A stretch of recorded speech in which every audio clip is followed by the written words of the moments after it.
한국과 일본의 군사력 비교는 흥미로운 주제다. 과거에는 상상할 수 없는 질문이었다. 일본은 경제대국으로 막대한 방위비를 투입했다. 한국은 이에 비해 열세였다. 하지만 2025년 현재 상황은 달라졌다. 한국의 군사력이 급성장했다. 특히 조선업과 육군 전력은 세계적 수준이다. 일본과의 격차가 좁혀졌다. 과거 일본은 이지스함으로 해군력을 압도했다. 한국은 한두 척에 불과했다. 이지스함은 1000개의 표적을 추적한다. 그 전력은 어마어마했다. 한국은 이제 이지스함 6척을 보유한다. 일본은 8척으로 큰 차이는 없다. 한국의 조선업은 세계 최고 수준이다. 세종대왕함은 미국 이지스함을 능가한다. 트럼프 대통령은 한국의 조선업을 주목했다. 미국의 패권 유지에 필요하다고 했다. 미국은 중국과의 해군 경쟁에서 뒤진다. 한국의 조선 기술에 의존한다. 한국은 미군 함정을 수리하고 건조한다. 이는 전략적 동맹의 핵심이다. 일본은 헌법상 공격용 미사일을 보유하지 않는다. 이는 한국과의 큰 차이다. 한국은 5000km 사거리 미사일을 보유한다. 일본 전역을 커버할 수 있다. 만약 전쟁이 벌어진다면 한국은 미사일로 초토화할 수 있다. 일본은 대응이 어렵다. 일본은 최근 토마호크 미사일 도입을 선언했다. 이는 방어 중심 전략의 변화다. 하지만 한국의 미사일 양산 체계는 압도적이다. 전투 지속력에서 우위를 점한다. 한국의 육군은 세계 2에서 3위 수준이다. 북한이라는 주적 덕분에 실전 준비가 철저하다.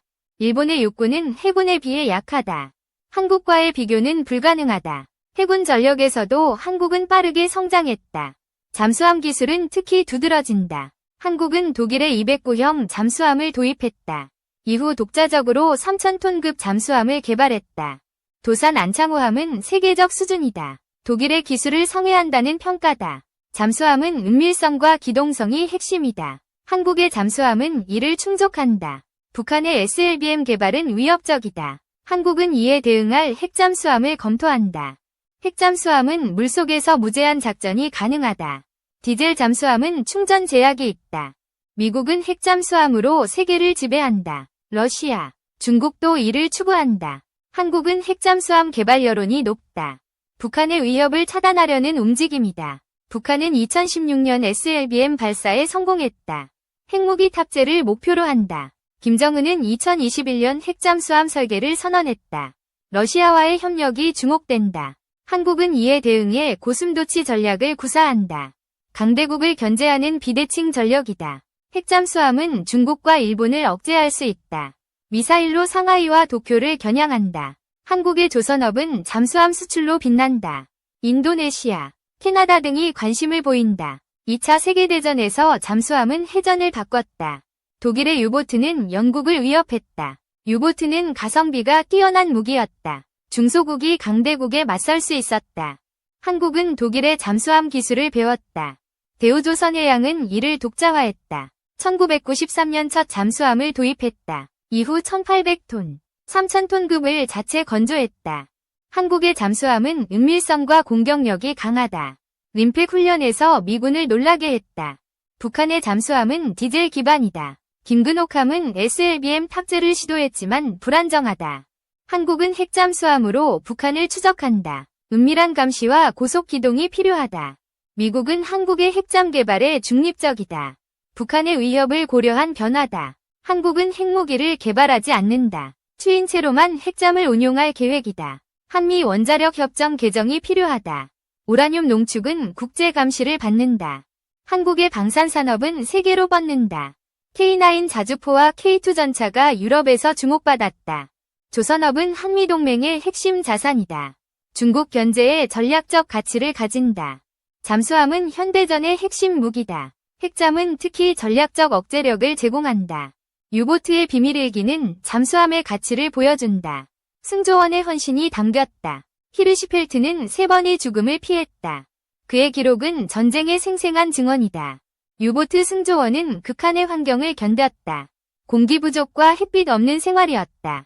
기관실 근무자는 창백한 얼굴로 고통받았다. 휴가 때조차 부모를 걱정했다.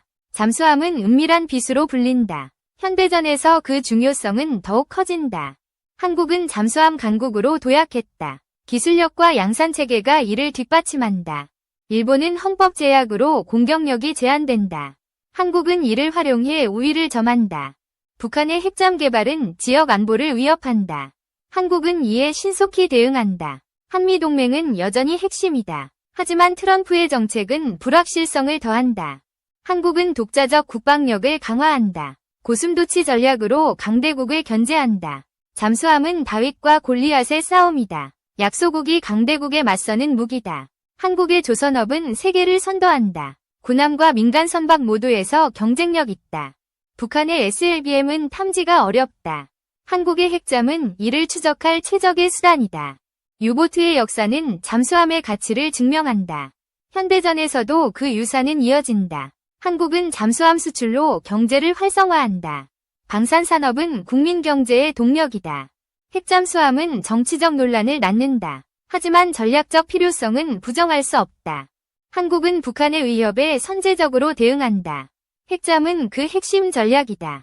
일본과의 전쟁 시나리오는 비현실적이다. 한미일 동맹이 이를 억제한다. 하지만 독립적 전력은 필수다. 한국은 이에 대비해 국방력을 키운다.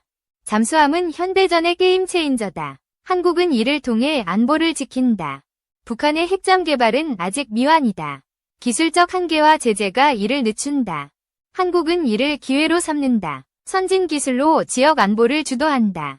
유보트 비밀일기는 인간의 생존을 기록한다. 전쟁 속에서도 희망을 찾았다. 한국의 잠수함은 그 정신을 계승한다. 기술과 헌신으로 미래를 연다. 한미동맹은 여전히 중요하다. 하지만 한국은 자주국방의 길을 간다. 핵잠수함은 그 상징이다. 한국은 세계 안보의 새로운 플레이어다. 2. KAI 고정익 항공기 시험 비행 무사고 비행 1만 시간 달성. 한국항공우주산업 KAI가 고정익 항공기 시험 비행 무사고 비행 1만 시간을 달성했습니다. KAI는 오늘 2일 경남 사천 본사 개발센터에서 1만 시간 무사고 시험 비행 현판식을 개최하며 이같이 밝혔습니다. KAI는 지난 1999년 10월 1일 창립 이후 20여 년간 KT-1과 T-50, FA-50, KF-21 등 고정익 항공기 약 800여 대를 개발 생산했으며 시험 비행 1만 시간 동안 무사고 기록을 이어왔습니다. 무사고 비행 기종별 기록은 KF-21 약 1,350시간, 과 T-50 계열 약 6,350시간, KT-1 계열 약 1,500시간, 및 KC-100 약 830시간입니다. 특히 개발 시험 비행은 지상과 공중에서 1만여 개가 넘는 항목을 점검하고 극한의 조건에서의 테스트를 통해 항공기를 검증하는 과정으로 일반 비행에 비해 위험도가 높은 것으로 알려져 왔습니다. KAI 관계자는 이번 시험 비행 1만 시간 달성은 KAI 항공 기술의 안정성과 신뢰도를 글로벌 시장에 증명할 수 있는 중대한 이정표라며 앞으로도 고객에게 신뢰받는 글로벌 기업이 되기 위해 최선을 다하겠다고 말했습니다. 이와 함께 KF-21 한국형 전투기는 지난달 20일 양산 1호기 최종 조립에 착수하면서 양산기의 본격적인 지상 및 비행 시험에 돌입합니다. KF-21의 총 개발 기간은 10년 6개월로 2026년 하반기 양산 1호기 납품을 시작으로 한국 공군에 전력화될 예정입니다.